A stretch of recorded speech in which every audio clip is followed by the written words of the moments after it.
भगवान की जय। ओम गजाननं भूतगणाभिसेवितं कपित्तजम्बूफलचार्वक्त्रम् उमासुतं शोकविनाशकारिकं नमामि विघ्नेश्वरपादपङ्कजं। बोल गणपति गजानन भगवान की जय। सर्वमंगल मंगल्ये शिवे सर्वार्थ साधिके शरण्ये त्र्यंबके गौरी नारायणी नमस्तुते। शरणागत दीनाथ परित्राण परायणे सर्वशास्त्र हरे देवी नारायणी नमस्तुते। बोली जगदम्बा रानी की जय, अम्बा मैया की जय। बोलो सच्चे दरबार की जय। कर्पूर गौरम करुणावतारम संसारसारम भुजगेन्द्रहारम सदा वसन्तं हृदयारविन्दे भवं भवानी सेतुं नमामि। नागेन्द्रहाराय त्रिलोचनाय भस्मांगराय महेश्वराय नित्याय शुद्धाय दिगंबराय तस्मै नाकराय नमः शिवाय। ओम नमः शिवाय। ओम नमः शिवाय। ओम नमः शिवाय।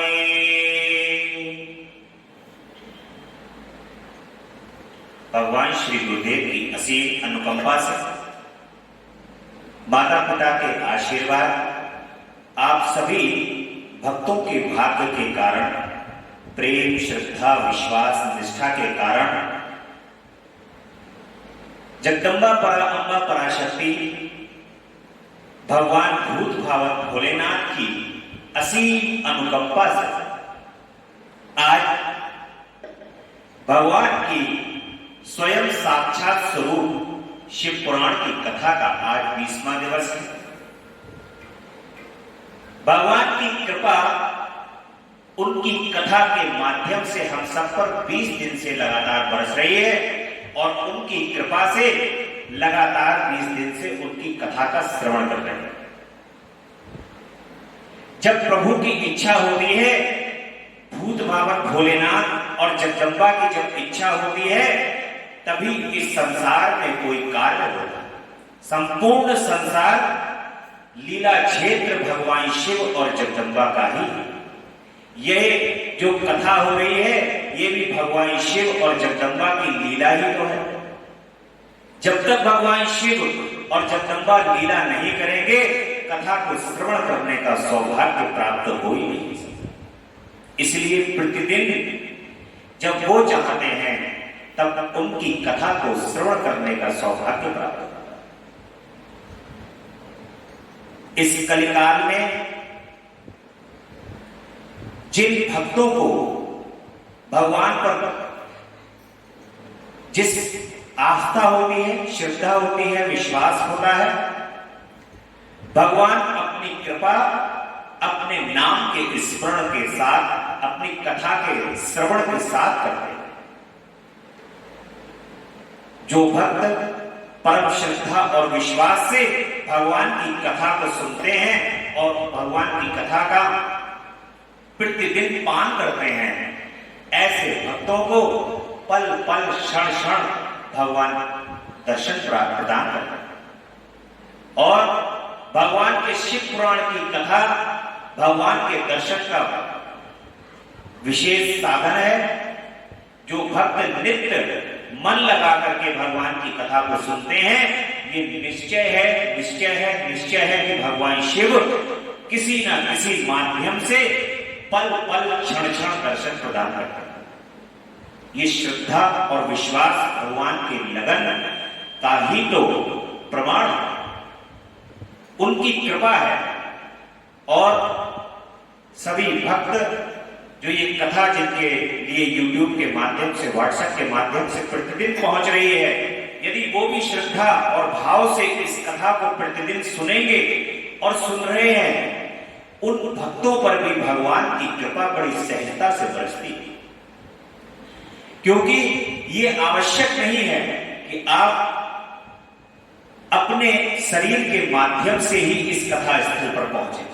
आवश्यक है कि आपका मन यदि कथा के अंदर लगा हुआ है, भगवान के नाम के अंदर स्मरण में यदि लगा हुआ है, तो आपको भी उतना ही फल प्राप्त होगा। सभी भक्त भगवान की कथा को निरंतर अविरल रूप से अधिक मास चल रहा है। देखिए कैसा भोलेनाथ का परम सौभाग्य है। ये सौभाग्य आपको बार बार प्राप्त होने वाला नहीं है।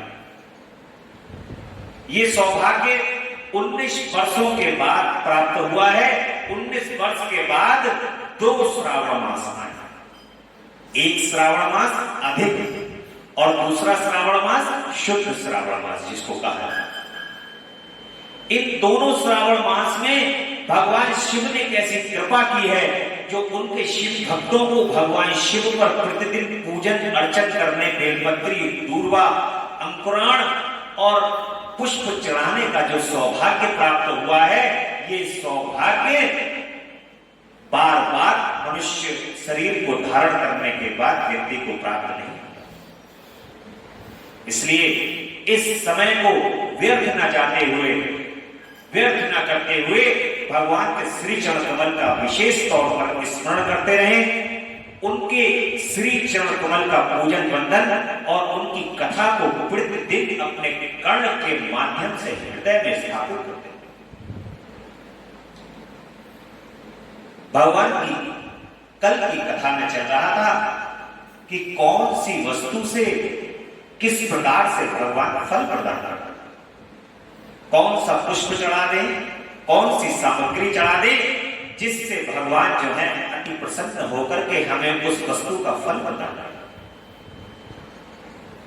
प्रायः इस संसार में लोगों को तरह तरह की परेशानियां रहती हैं, क्योंकि मनुष्य का शरीर है और मनुष्य शरीर होने के साथ तरह तरह की परेशानियां व्यक्ति को रहती हैं।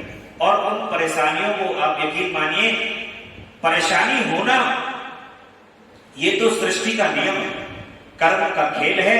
जो पूर्व में किए हुए कर्म है, कभी कभी उसके हिसाब से भी फल प्राप्त होता है, और कभी कभी जो हम इस जन्म के अंदर कर्म कर रहे हैं उसके हिसाब से भी फल प्राप्त होता है। परंतु भगवान शिव एक ऐसे सक्षम देव हैं कि जो हमें पूर्व जन्म के फलों, पाप जो है उन पूर्व जन्म के पापों को भी नष्ट करते हैं, और इस जन्म में जो हम पल पल क्षण क्षण कायिक, वाचिक और मानसिक जो पाप करते हैं, उन पापों को भी भगवान शिव के नजदीक जाने से उन पापों का भी नाश होता है। तो भगवान शिव का निरंतर जो ये 2 माह मिले हैं, ये अपने सारे कायिक, वाचिक और मानसिक पापों को आप इसके अंदर पूर्णतः नष्ट कर दें, भस्म कर दें, और भगवान शिव की शरणागत में पहुंच जाएं। भगवान शिव के और जगदम्बा रानी के श्री चरण कमल में पहुंच जाएं, उनके श्री चरण कमल का आसरा ले लें। जीवन में आप ये बात गांठ बांध करके रख लें, कभी दुख आपके नजदीक आ ही नहीं सकता। शिव का मतलब है प्रसन्नता। शिव का अर्थ है प्रसन्न चित्त, क्योंकि आपने भी पढ़ा था कि सदैव प्रसन्न चित्त, आनंद चित्त रहने वाले हैं कौन? भगवान शंकर। जिनके बराबर में जगदम्बा है वो परम प्रसन्ना है, परम आनंदमयी है। ऐसे भगवान शिव का यदि आप 2 माह, अधिक मास और श्रावण मास में यदि पूजन, बंधन और उनकी कथा का श्रवण कर लोगे, तो जीवन में दुख तो बहुत ही दूर की चीज है, वो कभी आपके पास नहीं झांक सकता, क्योंकि आपको आभास हो जाएगा। आभास क्या? आभास ये हो जाएगा कि इस संसार में जो कुछ करने वाले हैं वो भगवान शिव और जगदम्बा ही कर रहे हैं। जो मेरे हित में है वो मां कर रही है, जगदम्बा कर रही है, भोलेनाथ कर रहे हैं। और आपका हित हमेशा भोलेनाथ और जगदम्बा हमेशा अच्छा ही करें, अहित तो कभी कर ही नहीं सकते। जो माता और पिता हैं वो माता और पिता अपने बच्चों का कभी अहित कर ही नहीं सकते। इसलिए श्री चरण कमल में शरणागत उनकी पकड़ करके ये 2 माह भगवान शिव और जगदम्बा के लिए समर्पित जो भक्त करेगा, वो निश्चय ही इस मनुष्य शरीर को पाकर के भगवान शिव और माता पार्वती को प्राप्त करेगा अपने हृदय के अंदर, अपने आंखों के सामने से उनका पल पल हर चीज में कण कण में दर्शन करेगा।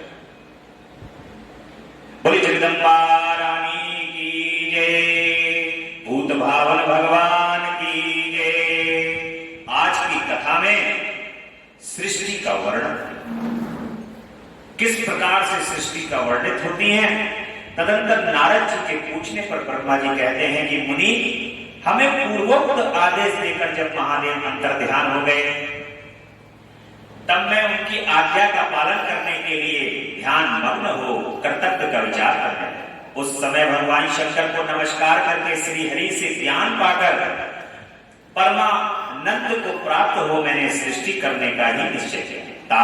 भगवान विष्णु भी वहां सदाशिव को प्रणाम करके मुझे आवश्यक उपदेश देकर के तत्काल अदृश्य हो। एक ब्रह्मांड से बाहर जाकर भगवान शिव की कृपा प्राप्त करके वैकुंठ धाम में जा पहुंचे और सदा वही है।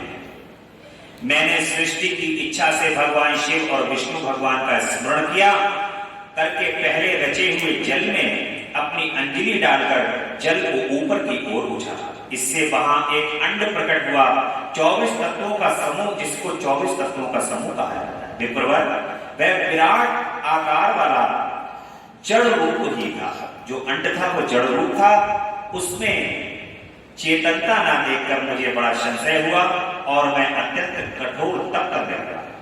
12 वर्षों तक भगवान विष्णु के चिंतन में लगा रहा। वह समय पूर्ण होने पर भगवान श्री हरि स्वयं प्रकट हुए और बड़े प्रेम से मेरे अंगों का स्पर्श करते हुए मुझसे प्रसन्नता पूर्वक बोले कि श्री विष्णु, भगवान श्री विष्णु कहते हैं कि ब्राह्मण तुम वर मांगो, मैं प्रसन्न हूं, मुझे तुम्हारे लिए कुछ भी अदेय नहीं है। भगवान शिव की कृपा से मैं सब कुछ देने में समर्थ हूं। ब्रह्मा जी कहते हैं कि अर्थात मैंने कहा कि हे महाभाग, आपने जो मुझ पर कृपा की है वह सर्वदा उचित ही है, क्योंकि भगवान शंकर ने मुझे आपके हाथों में सौंप दिया है।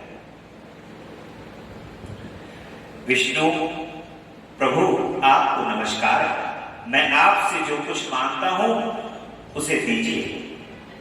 प्रभु ये विराट रूप 24 तत्वों से बना हुआ अंड किसी तरह चेतन नहीं हो रहा है, जड़ीभूत दिखाई देता है।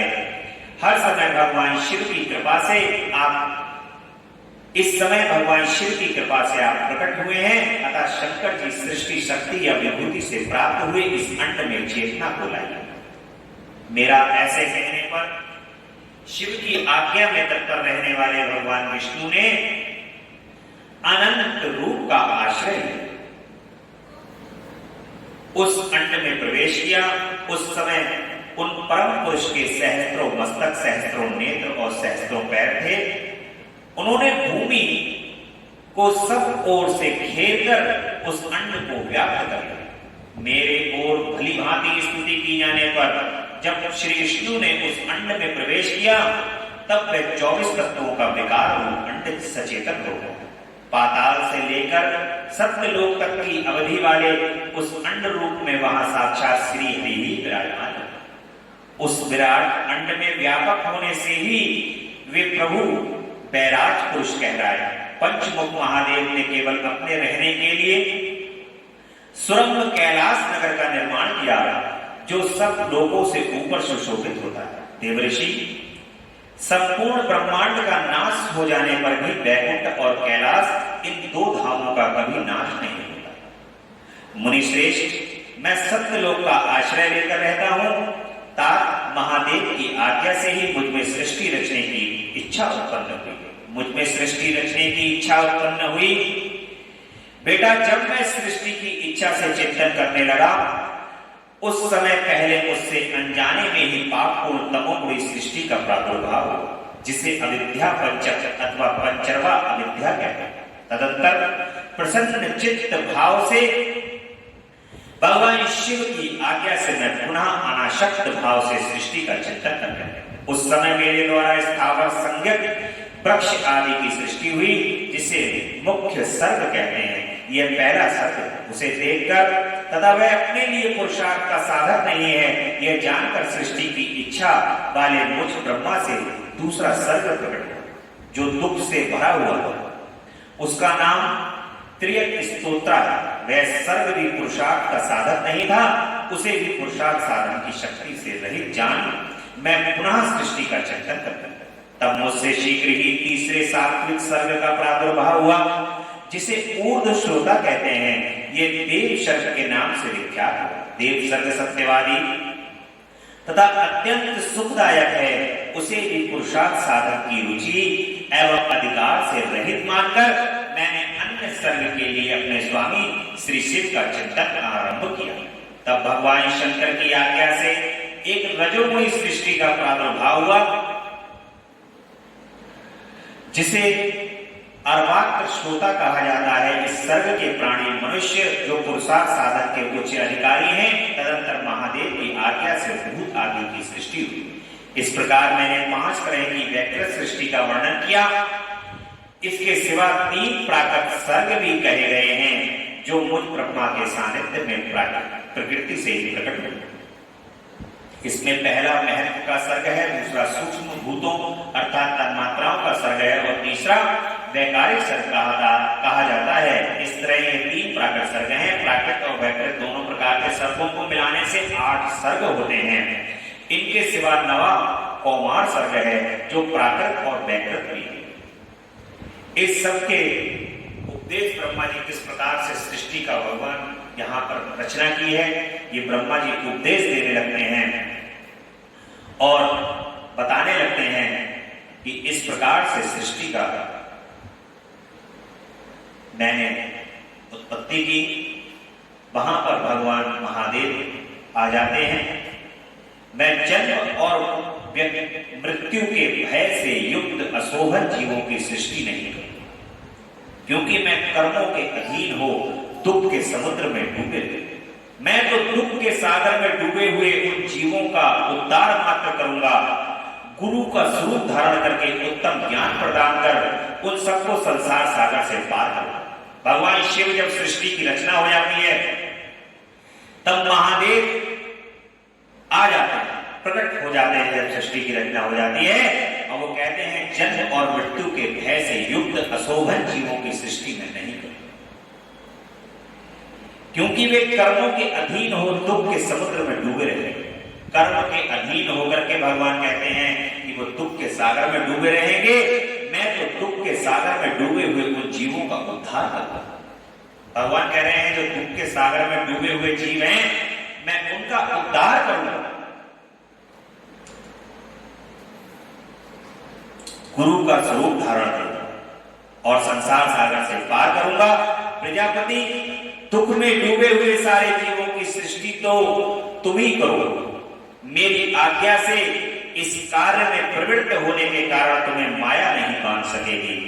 मुझसे ऐसा कहकर श्रीमान भगवान नील लोहित महादेव मेरे देखते देखते अपने पार्षदों के साथ वहां से तत्काल तिरोहित हो गए। इस प्रकार भगवान वहां से अंतर ध्यान हो जाते हैं, कहकर के कि मैं दुखों से रहित सृष्टि के अंदर जो मनुष्य हैं उनके दुख दूर करूंगा इस संसार सागर के अंदर और उनको तारूंगा। स्वयं उपमनु और सतरूपा की ऋषियों की दक्ष कन्याओं की संतानों का वर्णन और सती और शिव की महत्व का प्रतिपादन हम अब आज आगे की कथा में सुन रहे हैं। ब्रह्मा जी कहते हैं कि नारद, तदंतर मैंने सप्त तन्मात्रा आदि सूक्ष्म भूतों को स्वयं ही पंचीकृत करके अर्थात उन पांचों का परस्पर संमिश्रण करके उनसे स्थूल आकाश, वायु, अग्नि, जल और पृथ्वी की सृष्टि की है। पर्वतों, समुद्रों और वृक्षों आदि को उत्पन्न किया है। कला से लेकर युग पर्यंत जो काल विभाग है उनकी रचना की। मुनि, उत्पत्ति और विनाश वाले और भी बहुत से पदार्थों का मैंने निर्माण किया, परंतु इससे मुझे संतोष नहीं हुआ। तब साम शिव का ध्यान करके मैंने साधन परायण पुरुषों की सृष्टि की। अपने दोनों नेत्रों से मरीचि को, हृदय से भृगु को, सिर से अंगिरा को, व्यान वायु से मुनिश्रेष्ठ पुलह को, उदान वायु से पुलस्त्य को, समान वायु से वशिष्ठ को, अपान से कृत को और दोनों कानों से अत्रि को, प्राणों से दक्ष को, गोद से तुम को, छाया से कर्दम मुनि को तथा संकल्प से समस्त साधनों के साधन धर्म को उत्पन्न किया। इस प्रकार ब्रह्मा जी ने सभी ऋषि मुनि की सृष्टि की।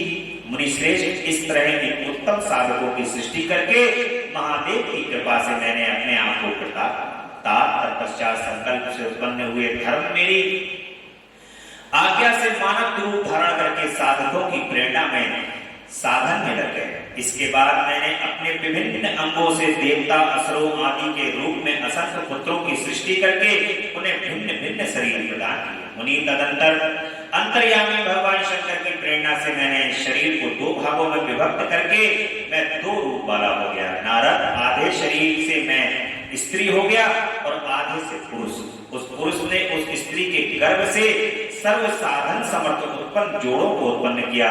उस जोड़े में जो पुरुष था वही स्वयं भूप मनु के नाम से प्रसिद्ध हुआ। स्वयं भूप मनु उच्च कोटि के साधक हुए तथा जो स्त्री हुई वह सतरूपा कहलाए। वह योगिनी और तपस्विनी हुई। ताक मनु ने वैवाहिक विधि से अत्यंत सुंदरी सतरूपा का पाणी ग्रहण किया और उससे वे सृष्टि उत्पन्न करने लगे। उन्होंने सतरूपा से प्रियवत और उत्तानपाद नामक दो पुत्र और 3 कन्याएं उत्पन्न हुई। कन्याओं के नाम थे आकृति, देवहूति और प्रसूति। मनु आकृति का विग्रह प्रजापति रुचि के साथ किया। मझली पुत्री देवहूति कर्दम को ब्याह दी गई और उत्तानपाद की सबसे छोटी बहन प्रसूति प्रजापति दक्ष को दे दी गई। उनकी संतान परंपराओं से समस्त चराचर जगत है। रुचि से आकृति के गर्भ से यज्ञ और दक्षिणा नामक स्त्री पुरुष का जोड़ा उत्पन्न हुआ। यक्ष के दक्षिणा से 12 पुत्र मुनि, कर्दम द्वारा देवहूति के गर्भ से बहुत सी पुत्रियां उत्पन्न हुई। दक्ष की प्रसूति से 24 कन्याएं हुई। उनमें से श्रद्धा आदि 13 कन्याओं का विवाह दक्ष ने धर्म के साथ कर दिया। मुनीश्वर, धर्म की उन पत्नियों के नाम सुनो। श्रद्धा, लक्ष्मी, धृति, सृष्टि, पुष्टि, मेधा, क्रिया, बुद्धि, लज्जा, वसु, शांति, सिद्धि और कीर्ति।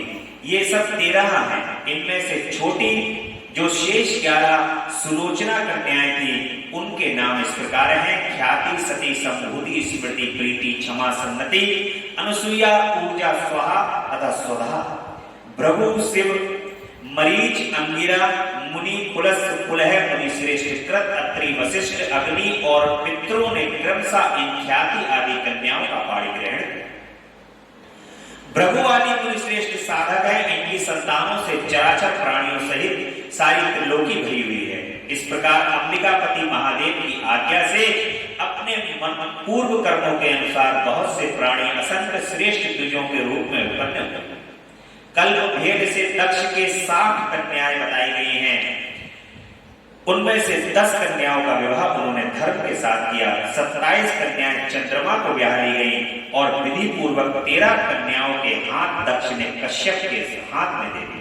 नारद, उन्होंने 4 कन्याएं श्रेष्ठ रूप वाले तार्क्ष, अरिष्ट, नेमि को ब्याह दी तथा भृगु, अंगिरा और कृशावश्य को 2-2 कन्याएं अर्पित की।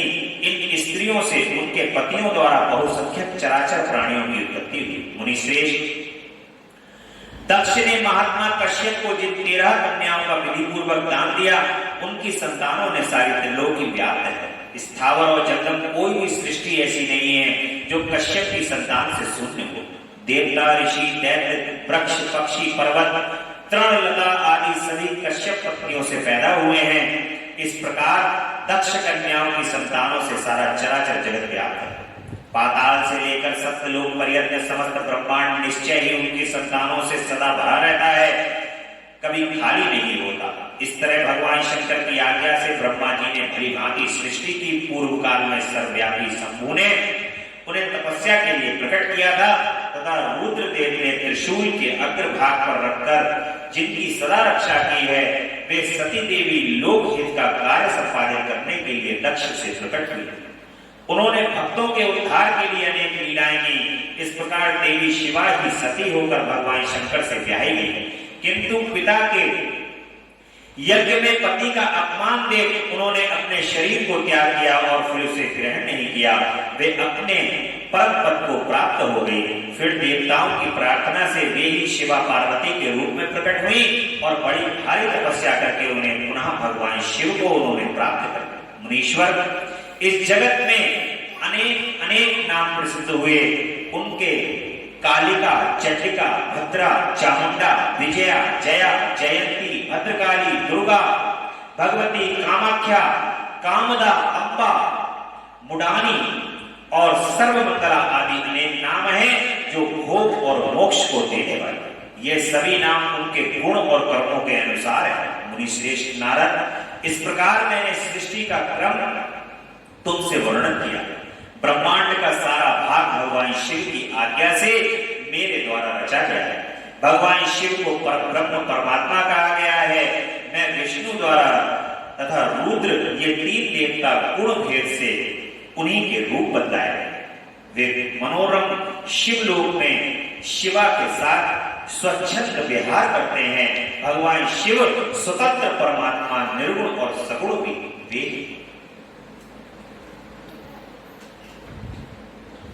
यज्ञदत्त कुमार को भगवान शिव की कृपा से कुबेर पद की प्राप्ति किस प्रकार से होती है और उनकी भगवान शिव के साथ कैसे मैत्री। सूची कहते हैं कि मुनीश्वरों, ब्रह्मा जी की बात सुनकर नारद जी ने विनय पूर्वक उन्हें प्रणाम किया और पूछा कि भगवान भक्त वत्सल भगवान शंकर कैलाश पर्वत पर कब गए और महात्मा कुबेर के साथ उनकी मैत्री कब हुई। परिपूर्ण मंगल विग्रह महादेव जी ने वहां क्या किया, यह सब मुझे बताइए। मुझे सुनने के लिए मैं बड़ा कौतूहल मेरे मन में। नारद जी कहते हैं कि ये बताइए। ब्रह्मा जी कहते हैं कि नारद, चंद्रमौली भगवान शंकर के चरित्र का वर्णन करता हूं। वे कैसे कैलाश पर्वत पर गए और कुबेर की उनके साथ किस प्रकार मैत्री हुई, यह सब सुनाता हूं। कामपिल्ल नगर में यज्ञदत्त नाम से प्रसिद्ध एक ब्राह्मण थे जो बड़े सदाचारी थे। उनके एक पुत्र हुआ जिसका नाम गुणनिधि था। वह बड़ा ही दुराचारी और जुआरी हो गया था।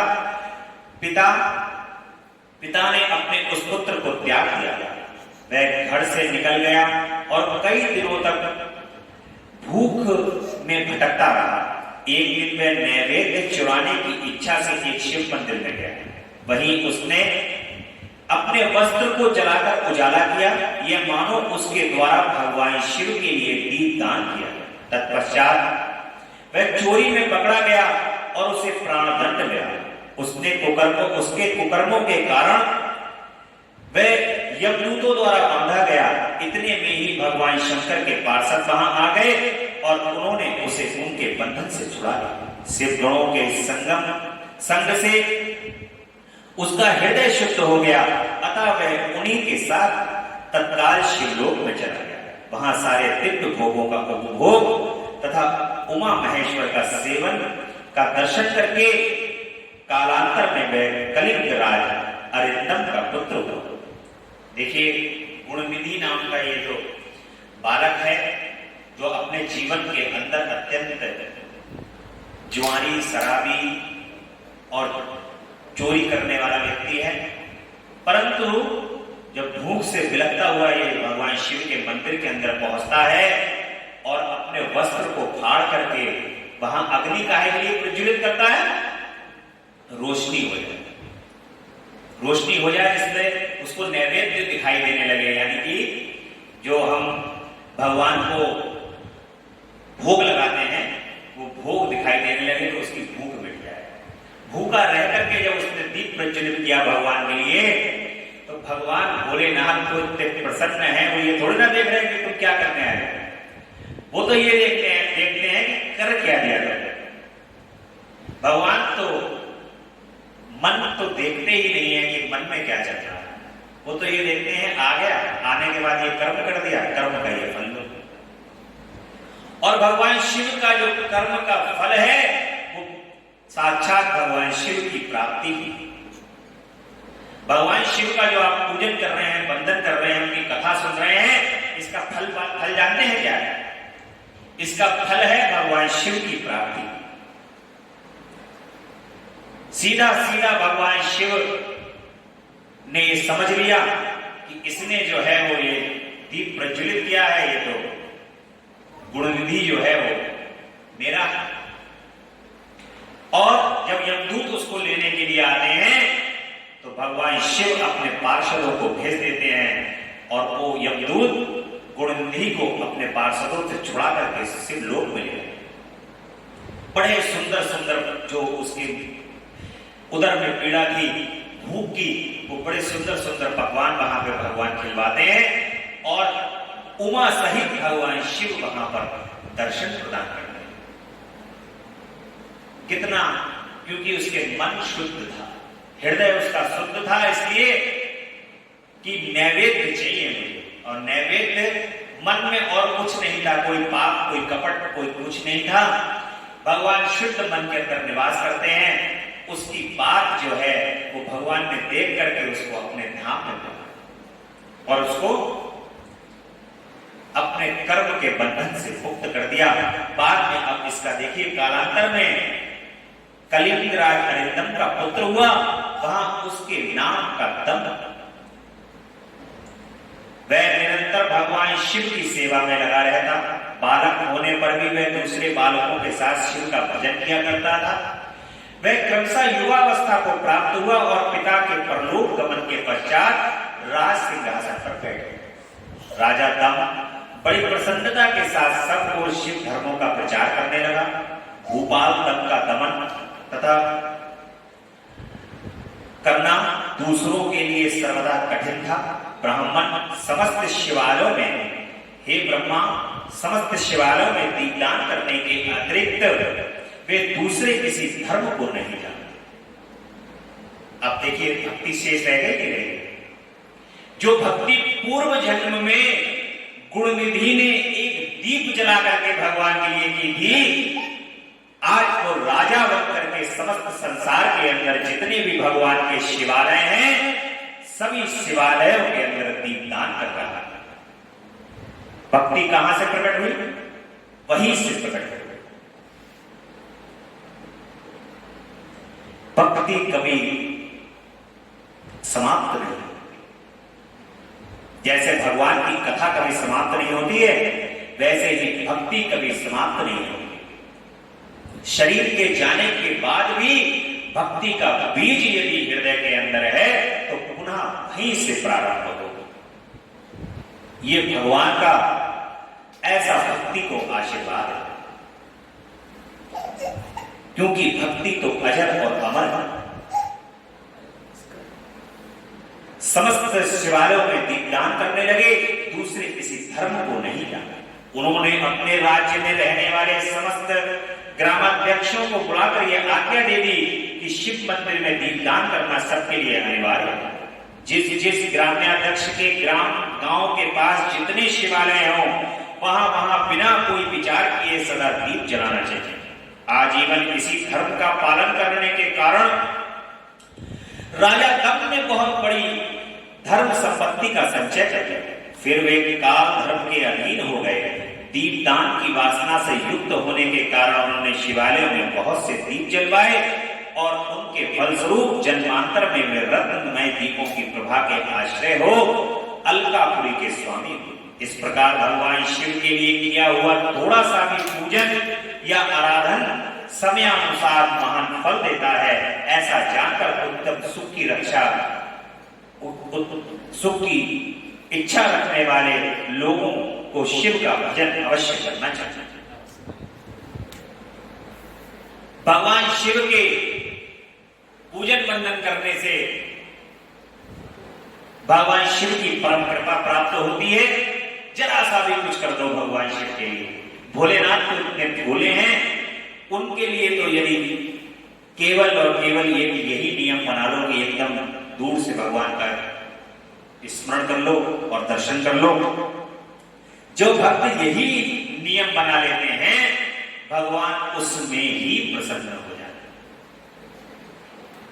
हैं। एक लोटा जल भगवान शिव के मंदिरों में, शिवालयों में जो भक्त ले जाते हैं, भगवान उन पर परम कृपा करते हैं। तो यहां पर कहते हैं कि ऐसा जानकर उत्तम सुख की रक्षा करने रखने वाले लोगों को भगवान शिव का भजन अवश्य करना चाहिए। वह दीक्षित पुत्र जो सदा सब प्रकार से अधर्मों में ही रचा बचा रहता था, देव योग से शिवालय में धन चुराने के लिए गया और उसने स्वार्थवश अपने कपड़ों को दीपक की बत्ती बनाकर उसके प्रकाश से शिवलिंग के ऊपर का अंधेरा दूर कर दिया। इस सत्कर्म के फलस्वरूप वह कलिंग देश का राजा हुआ और धर्म में उसका अनुराग हो गया।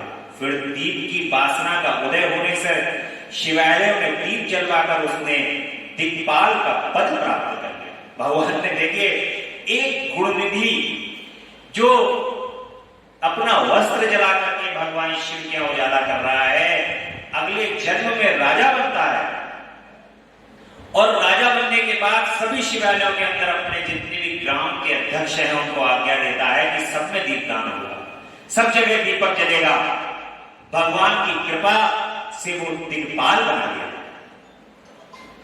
10 दिक्पाल है, 10 दिक्पालों में एक दिक्पाल जो है वो गुणनिधि और दिक्पाल की पदवी देखो तो सही, कहां उसका वह कर्म और कहां यह दिक्पाल की पदवी जिसका ये मानव धर्म प्राणी इस समय यहां उपभोग कर रहा है। ये तो उसके ऊपर शिव के संतुष्ट होने की बात बताई गई। एक चित्त होकर ये सुनो कि किस प्रकार सदा के लिए उसकी भगवान शिव के साथ मित्रता होगी। मैं इस प्रसंग का तुमसे वर्णन करता हूं। नारद, पहले के पद्म कल्प की बात है, मुझ ब्रह्मा के मानस पुत्र पुलस्त्य ने विश्रवा का जन्म हुआ और विश्रवा के पुत्र वैश्रवण कुबेर हुए। उन्होंने पूर्व काल में अत्यंत उग्र तपस्या के द्वारा त्रिनेत्रधारी महादेव की आराधना करके विश्वकर्मा बनाई। विश्वकर्मा की बनाई हुई इस अलकापुरी का उपभोग किया। जब वह कल्प व्यतीत हो गया तब मेघ महान कल्प आरंभ हुआ। उस समय वह यज्ञदत्त का पुत्र जो प्रकाश का दान करने वाला था, कुबेर के रूप में अत्यंत दुस्सह तपस्या करने लगा। अब जो दीन दान करने वाले थे ना राजा, वो कुबेर के रूप में अगले जन्म में उत्पन्न होते। दीपदान मात्र से मिलने वाली शिव भक्ति के प्रभाव को जानकर वह शिव की चित्त प्रकाशिका काशीपुरी में गया और अपने चित्त रूपी रत्नमय प्रदीपों से 11 रुद्रों को उद्बोधित करके अनन्य भक्ति एवं स्नेह से संपन्न हो वह तन्मयता पूर्वक शिव के ध्यान में मग्न हो निश्चल भाव से बैठ। जो शिव की एकता का महान पात्र है, तप रूपी अग्नि से बड़ा हुआ है, काम क्रोध आदि महाव्याघ्री रूपी पतंगों के आघात से शून्य है, प्राण निरोधी रूपी वायु शून्य स्थान में निश्चल भाव से प्रकाशित हुई है, निर्मल दृष्टि के कारण स्वरूप से भी निर्मल है तथा सद्भाव रूपी पुष्पों से जिसकी पूजा की गई है, ऐसे शिवलिंग की प्रतिष्ठा करके वह तब तक तपस्या में लगा रहा जब तक उसके शरीर में केवल अस्थि और चर्म मात्र ही अवशिष्ट नहीं रह गए। कठिन तपस्या करने लगे कुबेर जी महाराज और तब तक तपस्या करते रहे जब तक उनके शरीर में चमड़ी और केवल हड्डियां रह गई। इस प्रकार उसने 10,000 वर्षों तक तपस्या की। तदंतर शिवालाक्षी पार्वती देवी के साथ भगवान विश्वनाथ कुबेर के पास आए। उन्होंने प्रसन्न चित्त से अलकापति की ओर देखा। वे शिवलिंग में मन को एकाग्र करके ठूंठे की घाट की भांति स्थिर भाव से बैठे। भगवान शिव ने उनसे कहा कि अलकापते, मैं वर देने के लिए उद्धत हूं, तुम अपना मनोरथ बताओ। यह वाणी सुनकर तपस्या के धनी कुबेर ने ज्यों ही आंखें खोलकर देखा, त्यों ही उमा वल्लभ भगवान श्रीकंठ सामने खड़े दिखाई दिए। वे उदय काल के सहस्त्रों सूर्यों से भी अधिक तेजस्वी थे और उनके मस्तक पर चंद्रमा अपनी चांदनी बिखेर रहे थे। भगवान शंकर के तेज से उनकी आंखें चौंधिया गईं, उनका तेज प्रतिहित हो गया। और वे नेत्र बंद करके मनोरथ से भी परे विराजमान देव देवेश्वर भगवान शिव से बोले कि नाथ, मेरे नेत्रों को यह दृष्टि शक्ति, ऐसी दृष्टि शक्ति दीजिए जिससे आपके चरणार बिंदुओं का दर्शन हो सके। भगवान यदि देखिए आपको दर्शन प्राप्त हो, जब कभी भी भगवान की पहचान कैसे की जाए? इस कलिकाल में भी आप भगवान आपको पल पल क्षण क्षण उनके दर्शन प्राप्त हो रहे हैं, भगवान आते हैं, लीला करते हैं, तो कैसे आप उनको पहचानोगे? मुख तो उन्होंने माया से ढक रखा है, परंतु चरण कमल कभी भगवान अपने चेंज नहीं करते।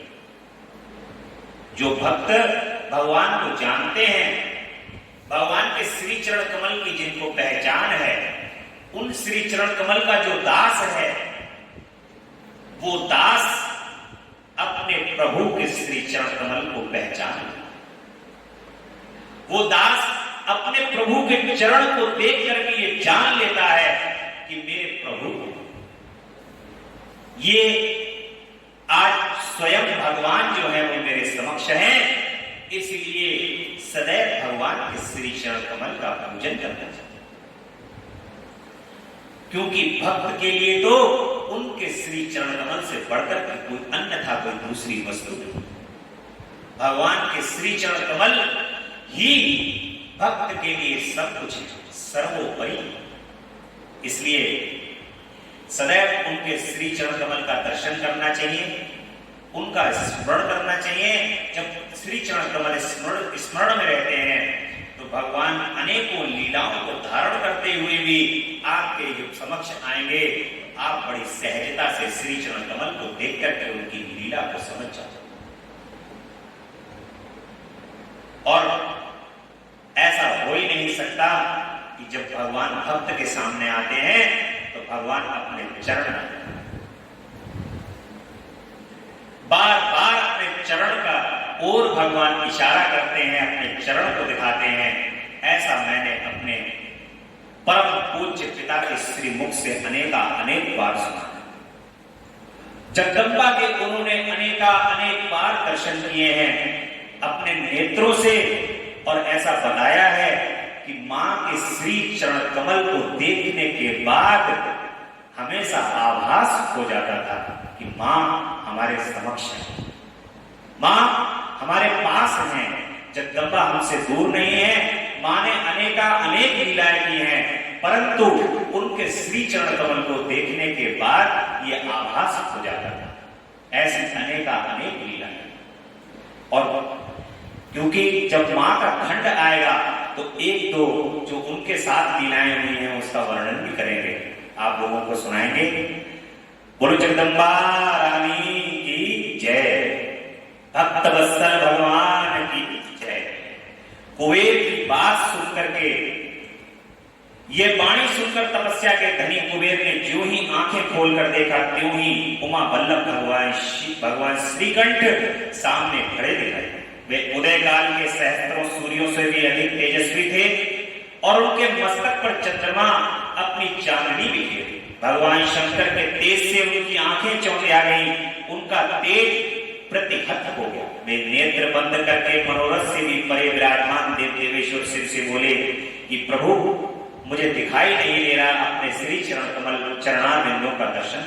स्वामी आपका प्रत्यक्ष दर्शन हो यही मेरे लिए सबसे बड़ा वर है, ईश दूसरे किसी वर से मेरा क्या प्रयोजन। चंद्रशेखर प्रभु आपको नमस्कार। कुबेर की ये बात सुनकर देवादिदेव उमापति ने अपनी हथेली से उनका स्पर्श करके उन्हें देखने की शक्ति प्रदान की। दृष्टि शक्ति मिल जाने पर यज्ञ दत्त के उस पुत्र की उसने आंखें फाड़ करके पहले माता जगदंबा उमा का दर्शन प्रारंभ किया। फिर मन ही मन सोचने लगा कि भगवान शंकर के समीप ये सर्वांग सुंदरी जगदंबा कौन है, इसने कौन सा ऐसा तप किया है जो मेरी भी तपस्या से बढ़ गया है। यह रूप, यह प्रेम, यह सौभाग्य और यह समीप शोभा कैसी अद्भुत। वह ब्राह्मण कुमार बार बार यही कहने लगा कि जब बार बार यही बात कहता हुआ वह क्रूर दृष्टि से उनकी ओर को देखने लगा, तब बामा के अवलोकन से उसकी बाईं आंख फूट गई। तदंतर देवी पार्वती ने महादेव जी से कहा कि प्रभु, ये दुष्ट तपस्वी बार बार मेरी ओर देखकर क्या बक रहा है, आप मेरी तपस्या के तेज को प्रकट कीजिए। देवी की यह बात सुनकर भगवान शिव ने हंसते हुए उनसे कहा कि उमे, ये तुम्हारा पुत्र है, ये तुम्हें क्रूर दृष्टि से नहीं देखता, अपितु तुम्हारी तपह संपत्ति का वर्णन कर रहा है। देवी से ऐसा कहकर भगवान शिव ने पुनः उस ब्राह्मण कुमार से कहा कि बस मैं तुम्हारी तपस्या से संतुष्ट होकर तुम्हें वर देता हूं, तुम निधियों के स्वामी और गुहों के राजा हो, जाओ सुकृत यक्षों, किन्नरों और राजाओं के भी राजा होकर पुण्य जनों के पालक और सबके लिए धन के दाता बनो। मेरे साथ तुम्हारे सदा मैत्री रहेगी और मैं नित्य तुम्हारे निकट निवास करूंगा। मित्र, तुम्हारी प्रीति बढ़ाने के लिए मैं अलका के पास ही रहूंगा। आओ इन उमा देवी के चरणों में साष्टांग प्रणाम करो। माता के श्री चरण कमल में भगवान कहते हैं कि कुबेर, साष्टांग प्रणाम करो, क्योंकि ये तुम्हारी माता है। महाभक्त यज्ञदत्त कुमार, तुम अत्यंत प्रसन्न चित्त से इनके चरणों में गिर जाओ। और ब्रह्मा जी कहते हैं कि नारद इस प्रकार वर देकर भगवान शिव ने पार्वती जी से फिर कहा कि देवेश्वरी, इस पर कृपा कर।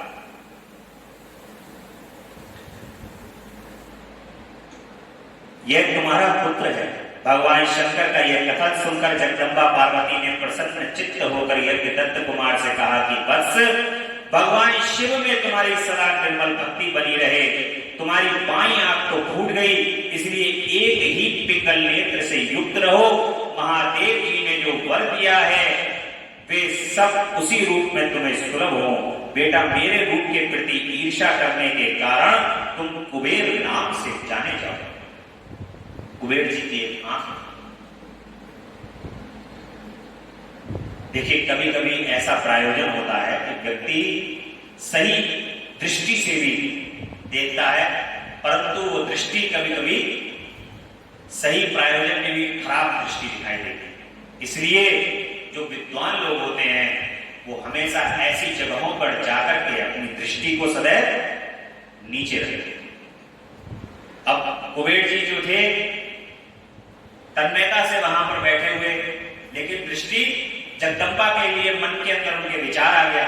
जो जगदम्बा पराम्बा पराशक्ति इस सृष्टि का पालन करने वाली है, समस्त ब्रह्मांड उनसे उत्पन्न हुआ है, ऐसा उनको लगने लगा कि ये कौन सा तप कर लिया उन्होंने जो भगवान शिव के बराबर में। ये मानसिक जो पाप उनसे हो गया, उस पाप का फल उनको जगदम्बा की जो अप्रसन्नता थी वो प्राप्त हो गई। परंतु भगवान शिव ने जब कहा कि ये आप ही के पुत्र हैं, तो मां ने फिर उनको दुलार दिया और दुलार करके भगवान शिव ने जितने वरदान दिए हैं, कहा माता ने तथास्तु, ये सब तुम्हारे ऊपर फलीभूत हो।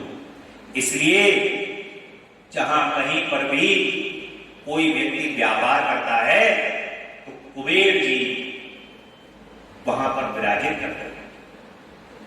कुबेर का पूजन कहा जाता है।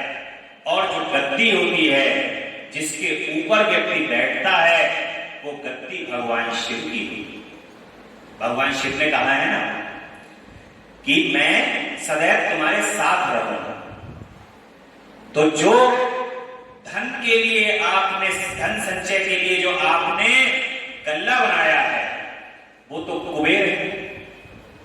और जो गद्दी है जिसके ऊपर आप धन लेते हो अपने हाथ से बैठ करके, वो भगवान शिव है। तो अपनी गद्दी सदैव जिसके ऊपर आप बैठते हैं, जहां से आप धन लेते हैं, वो भगवान शिव और जगदम्बा की साक्षात गद्दी है। ये सभी व्यापारियों के लिए मूल मंत्र है। जो व्यापारी, जो भगवान की सेवा को करने वाले लोग हैं, वो भगवान शिव के नाम से ही सभी धन एकत्र करते हैं, तो कभी भी उनका धन व्यर्थ नहीं जाता, व्यर्थ के कार्यों में नहीं लगता, सदैव धर्म के कार्यों में लगता है। और रोग शोक इन सभी वस्तुओं में उनके धन नहीं लगते जो अपना धन भगवान शिव के धन को समझ करके अर्जित कर सकते। तो कुबेर भगवान कहते हैं कि आज से भगवान शिव कहते हैं कि तुम मेरे मित्र हुए। तो जहां भगवान शिव हैं वहां कुबेर का तो निवास निश्चय है।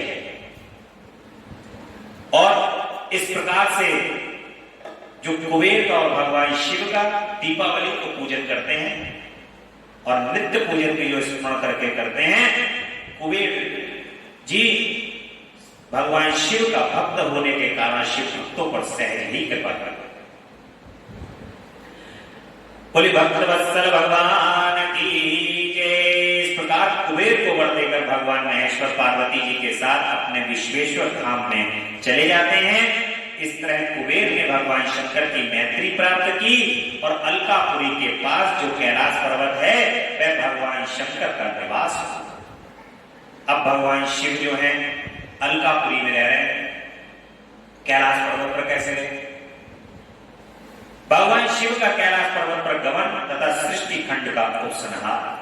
ब्रह्मा जी कहते हैं कि नारद मुनि कुबेर के तपोबल से भगवान शिव का जिस प्रकार पर्वत श्रेष्ठ कैलाश पर शुभागमन हुआ वह प्रसंग कुबेर को वर देने वाले विश्वेश्वर शिव जब उन्हें निधिपति होने का वर देकर अपने उत्तम स्थान को चले गए तब उन्होंने मन ही मन इस प्रकार विचार किया कि ब्रह्मा जी के ललाट से जिनका प्रादुर्भाव हुआ है तथा जो प्रलय का कार्य संभालते हैं वे रुद्र मेरे पूर्ण स्वरूप हैं तथा उन्हीं के रूप में मैं गुहों के निवास स्थान कैलाश पर्वत को जाऊंगा।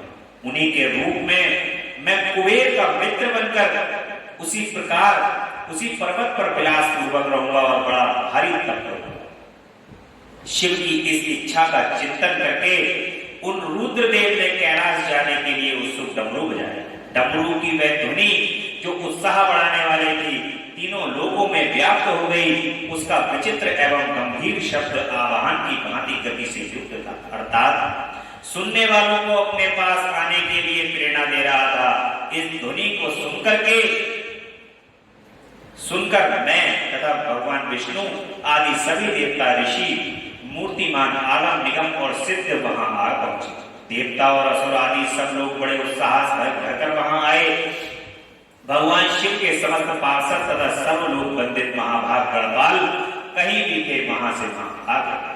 इतना कहकर ब्रह्मा जी ने वहां आए हुए गणपालों का नामोल्लेख पूर्वक विस्तृत परिचय दिया और फिर इस प्रकार कहना आरंभ किया। तो कहते हैं कि वहां असंख्य महाबली गणपाल पधारे। वे सब के सब सहस्त्रों भुजाओं से युक्त थे और मस्तक जटा का ही मुकुट धारण किए हुए। सभी चंद्रचूर्ण नीलकंठ और त्रिलोचन थे। हार कुंडल केयूर मुकुट आदि से अलंकृत थे। वे मेरे श्री विष्णु के तथा इंद्र के समान तेजस्वी जानवर अणिमा आदि आठों सिद्धियों से घिरे थे तथा करोड़ों सूर्यों के समान प्रदर्शित हो रहे थे। उस समय भगवान शिव ने विश्वकर्मा को उस पर्वत पर निवास स्थान बनाने की आज्ञा दी। अनेक भक्तों के साथ अपने और दूसरों के रहने के लिए यथा योग्य आवास तैयार करने का आदेश दिया। मुनि जब विश्वकर्मा ने भगवान शिव की आज्ञा के अनुसार उस पर्वत पर जाकर शीघ्र ही नाना प्रकार के ग्रहों की रचना की, फिर श्रीहरि की प्रार्थना से कुबेर पर अनुग्रह करके भगवान शिव सानंद कैलाश पर्वत पर गए। उत्तम मुहूर्त में अपने स्थान में प्रवेश करके भक्त वत्सल परमेश्वर शिव ने सबको प्रेम दान दे सनात किया। इसके बाद आनंद से भरे हुए श्री विष्णु आदि समस्त देवताओं मुनियों और सिद्धों ने शिव का प्रसन्नता पूर्वक अभिषेक किया। हाथों में नाना प्रकार की भेंटें लेकर सबने क्रमशः उनका पूजन किया और बड़े उत्सव के साथ उनकी आरती की। उस समय आकाश से फूलों की वर्षा हुई जो मंगल सूचक थी। सब ओर जय जयकार और नमस्कार के शब्द गूंजने लगे। महान उत्साह फैला हुआ था जो सबके सुख को बढ़ा रहा था। उस समय सिंहासन पर बैठकर श्री विष्णु आदि सभी देवताओं द्वारा की हुई यथोचित सेवा को बारंबार ग्रहण करते हुए भगवान शिव बड़ी शोभा पा रहे थे। देवता आदि सब लोगों ने सार्थक एवं प्रिय वचनों द्वारा लोक कल्याणकारी भगवान शंकर का पृथक पृथक स्तंभन किया। सर्वेश्वर प्रभु ने प्रसन्न चित्र वह स्तंभन सुनकर सबको प्रसन्नता पूर्वक मनोवांछित एवं अभीष्ट वस्तुएं प्रदान की। मुनि तदंतर श्री विष्णु के साथ में सदा देवता और मुनि मनोवांछित क्रम पाकर आनंदित हो भगवान शिव की आज्ञा से अपने अपने धाम को चले गए। कुबेर भी शिव की आज्ञा से प्रसन्नता पूर्वक अपने स्थान को चले गए। फिर वे भगवान शंभु जो सर्वदा सर्वत्र हैं, योग परायण एवं ध्यान तत्पर हो पर्वत कैलाश पर्वत पर रहने लगे। कुछ काल बिना पत्नी के ही बिताकर परमेश्वर शिव ने दक्ष कन्या सती को पत्नी रूप में प्राप्त किया। देवऋषि फिर वे महेश्वर दक्ष कुमारी सती के साथ विहार करने लगे और लोग चारण परायण को सुख का अनुभव करने लगे। ईश्वर, इस प्रकार मैंने तुमसे ये रुद्र के अवतार का वर्णन किया है, साथ ही उनके कैलाश पर आगमन और कुबेर के साथ मैत्री का प्रसंग सुनाया। कैलाश के अंतर्गत होने वाली उनकी ज्ञानवर्धनी लीला का भी वर्णन किया, जो इन्हीं लोक और परलोक में सदा संपूर्ण मनोवांछित फलों को देने वाली। जो एकाग्र चित्त इस कथा को सुनता है या पढ़ता है, वह इस लोक में भोग पाकर परलोक में मोक्ष को प्राप्त करता है। रुद्र संहिता का प्रथम खंड आज यहाँ विश्राम लिया है। अब कल की कथा में रुद्र संहिता द्वितीय खंड, जिसको सती खंड बोलते हैं, कल प्रारंभ होगा। बोली शंकर भगवान की जय। हर हर महादेव, हर हर महादेव, शिव शंभु कैलाशपति। हरे राम राम राम, सिया राम राम राम, हरे राम राम राम, सिया राम राम राम, हरे राम राम राम, सिया राम राम राम, हरे राम राम राम, सिया राम राम राम, हरे राम राम, सिया राम राम राम, हरे राम राम राम, सिया राम राम राम, हरे राम राम राम, सिया राम राम, हरे राम राम, सीता राम राम राम, हरे राम राम, सीता राम राम राम, हरे राम राम, सिया राम राम। बोले सियावती रामचंद्र भगवान की जय। तेरा पल पल बीता जाए, मुख से जप ले नमः शिवाय। तेरा पल पल से जप ले नमः शिवाय। ओम नमः शिवाय, ओम नमः शिवाय, ओम शिवाय, ओम नमः शिवाय। मुसाफिरी जब पूरी होगी, चलने की मजबूरी होगी। मुसाफिरी होगी, चलने की मजबूरी होगी। अब सरकारी न जाए, मुख से जप ले नमः शिवाय। तेरा अब सरकारी न जाए, मुख से जप ले नमः शिवाय। ओम नमः शिवाय, ओम नमः शिवाय,